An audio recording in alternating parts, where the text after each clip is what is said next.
അതേസമയം വിഷയത്തിൽ ഗവർണർക്കെതിരെ രൂക്ഷമായ വിമർശനം ഉയർത്തിയ ശോഭാ സുരേന്ദ്രൻ അടക്കമുള്ളവരെ തള്ളിക്കൊണ്ട് ബിജെപിയുടെ കേന്ദ്ര നേതൃത്വം രംഗത്തെത്തിയിരിക്കുന്നു.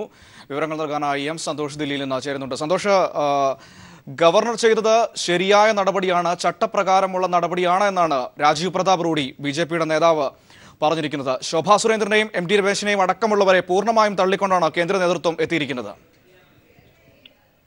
മനു, കണ്ണൂർ സംഭവവുമായി ബന്ധപ്പെട്ട ബി.ജെ.പി. നേതൃത്വം നൽകിയ പരാതി ഗവർണർ മുഖ്യമന്ത്രിക്ക് കൈമാറിയിരുന്നു. ഇതിനെതിരെ കേരളത്തിലെ ബി.ജെ.പി. നേതാക്കൾ, പ്രത്യേകിച്ചും ശോഭാ സുരേന്ദ്രനും എം ടി രമേശും ഗവർണർക്കെതിരെ രംഗത്തെത്തുകയും ചെയ്തിരുന്നു. ഗവർണർ സ്ഥാനമൊഴിയണം, മുഖ്യമന്ത്രിയെ ഭയമാണെങ്കിൽ അവിടെ നിന്നും ഇറങ്ങിപ്പോകണം എന്നതുൾപ്പെടെയുള്ള രൂക്ഷമായ പരാമർശങ്ങൾ ശോഭാ സുരേന്ദ്രൻ നടത്തിയിരുന്നു. എന്നാൽ ശോഭാ സുരേന്ദ്രന്റെ ഈ നിലപാടിനെ തള്ളിക്കൊണ്ടാണ് ഇപ്പോൾ ബി.ജെ.പിയുടെ ദേശീയ നേതൃത്വം രംഗത്തെത്തിയിരിക്കുന്നത്. കേന്ദ്രമന്ത്രി രാജീവ് പ്രതാപ് റൂഡിയാണ് ശോഭാ സുരേന്ദ്രന്റെ വാദങ്ങളെ തള്ളിക്കളഞ്ഞത്. ഗവർണർ എന്ന് പറയുന്നത് ഭരണഘടനാ പദവിയാണ്. ഭരണഘടനാ പദവിയിൽ ഇരിക്കുന്നവരെ, ഭരണഘടനാ പദവിയെ ബഹുമാനിക്കുകയും ആദരിക്കുകയും വേണ്ടത് കടമയാണ് എന്നാണ് രാജീവ് പ്രതാപ് റൂഡി വ്യക്തമാക്കിയിട്ടുള്ളത്. അതോടൊപ്പം തന്നെ നടപടിക്രമങ്ങളും ചട്ടങ്ങളും അനുസരിച്ചാണ് ഭരണഘടനാ സ്ഥാപനങ്ങൾ പ്രവർത്തിക്കുന്നത്. ആ ചട്ടങ്ങൾ അനുസരിച്ച് തന്നെയാണ് ഗവർണർക്ക് ലഭിച്ച പരാതി മുഖ്യമന്ത്രിക്ക് കൈമാറിയിട്ടുള്ളത്. അതിൽ തെറ്റായ ഒന്നും തന്നെ ഇല്ല എന്നും രാജീവ് പ്രതാപ് റൂഡി വ്യക്തമാക്കുന്നു. ഏതായാലും ഈ വിഷയത്തിൽ ബി.ജെ.പി. കേന്ദ്ര നേതൃത്വം, ബി.ജെ.പിയുടെ ദേശീയ നേതൃത്വം വളരെ കൃത്യമായ നിലപാടുകൾ തന്നെ സ്വീകരിച്ചിരിക്കുന്നു. ഗവർണർക്കെതിരെ ശോഭാ സുരേന്ദ്രൻ രംഗത്തെത്തിയതിനെ പരസ്യമായി തള്ളിക്കളയുകയാണ് ബി.ജെ.പി. ദേശീയ നേതൃത്വം ചെയ്തിരിക്കുന്നത്. അതായത് സന്തോഷ്, ഭരണഘടനാ പദവിയിലിരിക്കുന്ന ഒരു വ്യക്തിയെ വിമർശിക്കുമ്പോൾ അതിന്റെ കാര്യങ്ങൾ കൃത്യമായി മനസ്സിലാക്കി പഠിച്ചിട്ട് വേണം വാചകങ്ങൾ പ്രയോഗിക്കാൻ, അല്ലാതെ വായിൽ തോന്നിയത് വിളിച്ചു പറയുകയല്ല ചെയ്യേണ്ടത് എന്നല്ലേ ഈ കേന്ദ്ര നേതൃത്വത്തിന്റെ നിലപാടിന്റെ സാരം?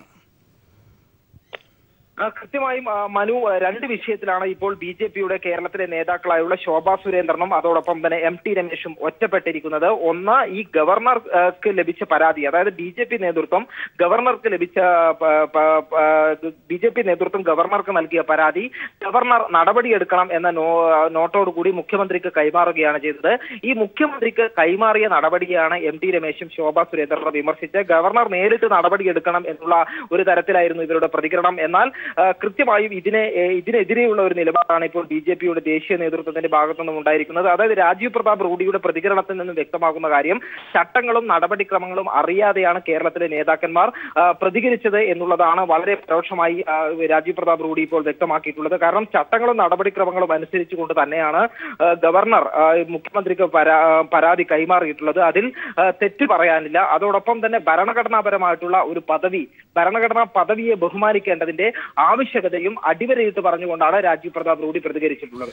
മറ്റൊന്ന് സന്തോഷ്, അതായത് ഇന്ന് നിയമസഭയിൽ ഒ രാജഗോപാൽ പറയുകയുണ്ടായി, അതായത് അത് ചില യുവാക്കളുടെ അമിതമായ ആവേശപ്രകടനം മാത്രമാണെന്ന്. എന്നാൽ അതിനെ ഖണ്ഡിച്ചുകൊണ്ട് കുറച്ചു സമയത്തിനുള്ളിൽ തന്നെ ശോഭാ സുരേന്ദ്രൻ വീണ്ടും രംഗത്ത് വന്നിരുന്നു. താൻ പറഞ്ഞതാണ് പാർട്ടിയുടെ നിലപാട് എന്ന് പറഞ്ഞുകൊണ്ട് ശോഭ രംഗത്ത് വരികയും ചെയ്തിരുന്നു. അതിനുശേഷമാണ് കേന്ദ്ര നേതൃത്വത്തിന്റെ ഈ പ്രതികരണം വന്നിരിക്കുന്നത്. വിഷയത്തിൽ ശോഭാ സുരേന്ദ്രൻ പൂർണ്ണമായും ഒറ്റപ്പെട്ടിരിക്കുന്നു എന്നാണോ മനസ്സിലാക്കേണ്ടത്? മനു, ശോഭാ സുരേന്ദ്രൻ ഇപ്പോൾ ദില്ലിയിൽ പ്രതികരിക്കുന്നുണ്ട്.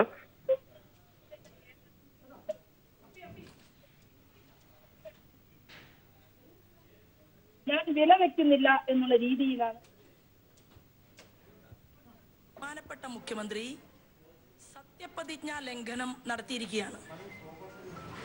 ഭരണഘടന തൊട്ട് സത്യം ചെയ്ത കേരളത്തിന്റെ മുഖ്യമന്ത്രി ഇന്ത്യൻ ഭരണഘടനയെ ഞാൻ വില വെക്കുന്നില്ല എന്നുള്ള രീതിയിലാണ് കേരള നിയമസഭയ്ക്കകത്ത് അദ്ദേഹം ചില വസ്തുതകൾ വ്യക്തമാക്കിയിട്ടുള്ളത്. ഈ രാജ്യത്തിൻ്റെ അതിർത്തിയിൽ കാവൽ നിൽക്കുന്ന കുടുംബത്തെയും സമൂഹത്തിന് വേണ്ടി, കുടുംബത്തെ മാറ്റി നിർത്തിക്കൊണ്ട് സമൂഹത്തിന് വേണ്ടി പ്രവർത്തിച്ചു കൊണ്ടിരിക്കുന്ന, അഹോരാത്രം പണി ചെയ്തുകൊണ്ടിരിക്കുന്ന ഇന്ത്യയിലെ പട്ടാളക്കാരുടെ മനോവീര്യത്തെ തകർക്കുന്ന രീതിയിൽ കേരളത്തിൻ്റെ മുഖ്യമന്ത്രി പറയുന്നു, ഇന്ത്യയിലെ പട്ടാളക്കാർ ബലാത്സംഗം നടത്തിക്കൊണ്ടിരിക്കുകയായിരുന്നു എന്ന് കേരളത്തിൻ്റെ ഒരു മുഖ്യമന്ത്രി രാജ്യത്തെ പട്ടാളക്കാരുടെ മനോവീര്യത്തെ തകർത്ത് പട്ടാളക്കാരെ അപമാനിച്ച് അത്തരത്തിലുള്ള ചില കാര്യങ്ങൾ കേരള നിയമസഭയ്ക്കകത്ത് പറഞ്ഞിരിക്കുകയാണ്. രാജ്യത്ത് നിലനിൽക്കുന്ന ഭരണഘടനയെ വെല്ലുവിളിച്ച് ചോദ്യം ചെയ്ത് കേരളത്തിന്റെ മുഖ്യമന്ത്രി പട്ടാളക്കാരെ അപമാനിച്ച സാഹചര്യത്തിൽ കേരള മുഖ്യമന്ത്രി രാജ്യത്തിന്റെ മുന്നിൽ മാപ്പ് പറയണം എന്ന് ഭാരതീയ ജനതാ പാർട്ടി ആവശ്യപ്പെടുകയാണ്.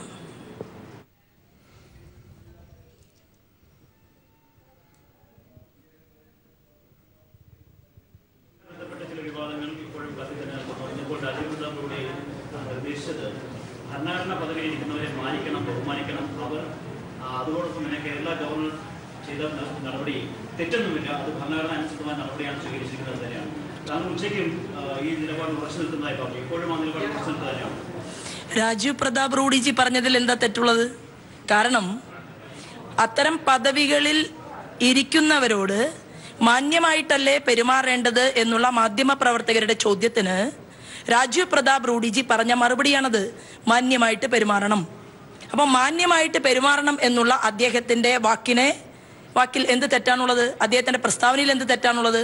2, അദ്ദേഹം പറഞ്ഞിട്ടുള്ളത് ബിജുവിന്റെ വിഷയവുമായി ബന്ധപ്പെട്ടുകൊണ്ട് ഗവർണർക്ക് കൊടുത്ത പരാതിയെ തുടർന്ന് മുഖ്യമന്ത്രിക്ക് അദ്ദേഹം കൊടുത്ത നോട്ടിനെ കുറിച്ചാണ് രാജീവ് പ്രതാപ് റൂഡിജി പറഞ്ഞിട്ടുള്ളത്. അതിലെന്ത് തെറ്റാണുള്ളത്? പക്ഷേ ഞാൻ പറഞ്ഞ വിഷയം അതല്ല. ഞാൻ സംസാരിച്ചത് കഴിഞ്ഞ ദിവസം കേരളത്തിന്റെ മുഖ്യമന്ത്രി ഒരു സമാധാന ചർച്ച യോഗം വിളിച്ചിരുന്നു.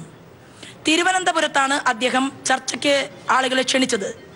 ഭാരതീയ ജനതാ പാർട്ടിയുടെ നേതാക്കന്മാർ പങ്കെടുത്തു. രാഷ്ട്രീയ സ്വയംസേവക സംഘത്തിന്റെ നേതൃത്വം പങ്കെടുത്തിരുന്നു.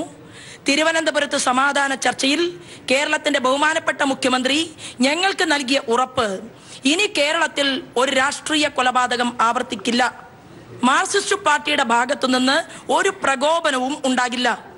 ഈ ഉറപ്പ് കേരളത്തിന്റെ ബഹുമാനപ്പെട്ട മുഖ്യമന്ത്രി നൽകിയതിനു ശേഷം കേരളത്തിൽ സംഭവിച്ചത്, കണ്ണൂർ ജില്ലയിൽ രാഷ്ട്രീയ സ്വയംസേവക സംഘത്തിൽ പ്രവർത്തിച്ചു എന്ന ഒറ്റ കാരണം കൊണ്ട് അണ്ടല്ലൂരിലെ സന്തോഷിനെ രാത്രി കിടന്നുറങ്ങുന്ന സമയത്ത് മാർക്സിസ്റ്റ് പാർട്ടിയുടെ ഗുണ്ടകൾ വീടിനകത്ത് കയറി വെട്ടിക്കൊന്നു. 1, ഉറപ്പ് പാലിക്കാൻ കേരളത്തിന്റെ മുഖ്യമന്ത്രിക്ക് സാധിച്ചില്ല. മുഖ്യമന്ത്രി വിശ്വസിക്കുന്ന പ്രസ്ഥാനത്തിന് സാധിച്ചില്ല. 2, ഒരു പ്രകോപനമോ അതിനെ തുടർന്ന് ഒരു പ്രതിരോധമോ ഭാരതീയ ജനതാ പാർട്ടിയുടെ ഭാഗത്തു നിന്നുണ്ടായിട്ടില്ല. രണ്ടാമത് എന്താ സംഭവിച്ചത്? തൃശൂർ ജില്ലയിൽ 19 വയസ്സുള്ള ഒരു ചെറുപ്പക്കാരനെ, നിർമ്മലിനെ, ഒരു കാരണവും കൂടാതെ നിർമ്മലിനെ വെട്ടിക്കൊല്ലുന്നു. ആരാ കൊലപാതകം നടത്തിയത്? മാർക്സിസ്റ്റ് പാർട്ടിയുടെ ഗുണ്ടകൾ. അത് കഴിഞ്ഞു സബ് ഇൻസ്പെക്ടറായി ജോലി. ശോഭാ സുരേന്ദ്രൻ ദില്ലിയിൽ മാധ്യമപ്രവർത്തകരെ കാണുകയാണ്. ഏതായാലും രാജീവ് പ്രതാപ് റൂഡിയുടെ കാര്യം ചോദിച്ചപ്പോൾ വീണെടുത്ത് കിടന്ന് ഉരുളുന്ന മറ്റു മാർഗങ്ങളില്ലാത്തൊരവസ്ഥ തന്നെയാണ് അവർക്ക് പറയാനുണ്ടായത്. രാജീവ് പ്രതാപ് റൂഡി പറഞ്ഞത് ശരിയാണ്, എന്നാൽ താൻ പറഞ്ഞതും ശരിയാണെന്നൊക്കെ പറഞ്ഞ് മൊത്തത്തിൽ കൺഫ്യൂഷൻ ഉണ്ടാക്കുന്ന ഒരു സ്ഥിതിയിൽ തന്നെയായിരുന്നു ശോഭാ സുരേന്ദ്രന്റെ പ്രതികരണം വന്നത്. ഏതായാലും ഇന്ന് പുതിയ ആരോപണവുമായിട്ടാണ് മുഖ്യമന്ത്രി പട്ടാളക്കാരെ അപമാനിച്ചതിൽ മാപ്പ് പറയണം എന്ന് പറഞ്ഞുകൊണ്ടാണ് ഇന്ന് രംഗത്ത് വന്നിരിക്കുന്നത്. ഇന്നലെ ഗവർണർക്കെതിരെയായിരുന്നു ആരോപണം. കേന്ദ്ര നേതൃത്വം അത് തള്ളിയതിനെ തുടർന്ന് ശോഭാ സുരേന്ദ്രൻ അതിന്റെ മറുപടി ചോദിച്ചപ്പോൾ വീണെടുത്ത് കിടന്ന് ഉരുളുന്ന ഒരു തരത്തിലുള്ള മറുപടിയായിരുന്നു അവരുടെ ഭാഗത്തു നിന്നുണ്ട്.